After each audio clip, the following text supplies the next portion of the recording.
DYFI Murshidabad জেলা কমিটির পক্ষ থেকে বহরমপুর স্টেশনের সামনে ডেপুটেশন কর্মসূচি বুধবার। এদিন বিকেলে বহরমপুর কোর্ট স্টেশনে ট্রেনে সাধারণ মানুষের নিরাপত্তা সহ রেল দপ্তরের শূন্য পদে সঠিক প্রক্রিয়া নিয়োগের দাবি সহ একাধিক দাবিতে এই ডেপুটেশন কর্মসূচি গ্রহণ করা হয়। পাশাপাশি এই দিন মিছিল এবং পথসভাও করা হয় ডিওয়াইএফআই মুর্শিদাবাদ জেলা কমিটির পক্ষ থেকে।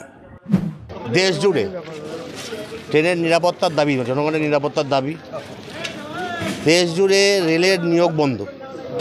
গত কয়েক বছর ধরে রেলের কোনো নিয়োগ নেই।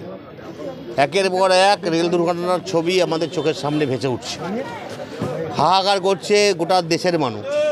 এই অবস্থায় দাঁড়িয়ে আমরা ডিওয়াইএফআইয়ের পক্ষ থেকে দাবি করছি যে রেলের শূন্যপদ অবিলম্বে নিয়োগ করতে হবে।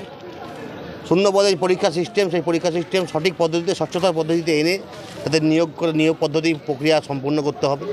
এবং সেই সঙ্গে আমাদের মুর্শিদাবাদ জেলায় আমাদের দাবি ছিল যে আমরা সরাসরি এই মুর্শিদাবাদ জেলাতে একটা সাবডিভিশন, দমকল সাবডিভিশন, এবং তার সঙ্গে গুরুত্বপূর্ণ কিছু জায়গা ব্লক হরিয়ারপাড়া, তারপরে হচ্ছে কাদি সাবডিভিশনের একটা বিস্তীর্ণ এলাকায় সাথে রেলের কোনো যোগাযোগ নেই। আজকের সময় দাঁড়িয়ে, এই শতাব্দীতে দাঁড়িয়ে রেলের যোগাযোগ নেই মানে মানুষকে পিছিয়ে দেওয়া হচ্ছে। আমরা বলেছি যে সরাসরি দমকল সাবডিভিশনের স্তরে রেল লাইনের যুক্ত করতে হবে এবং ভারত বাংলাদেশের রেল লাইন এই মুর্শিদাবাদের উপর দিয়ে ভারত বাংলাদেশ যোগাযোগ ব্যবস্থা স্থাপন করতে হবে।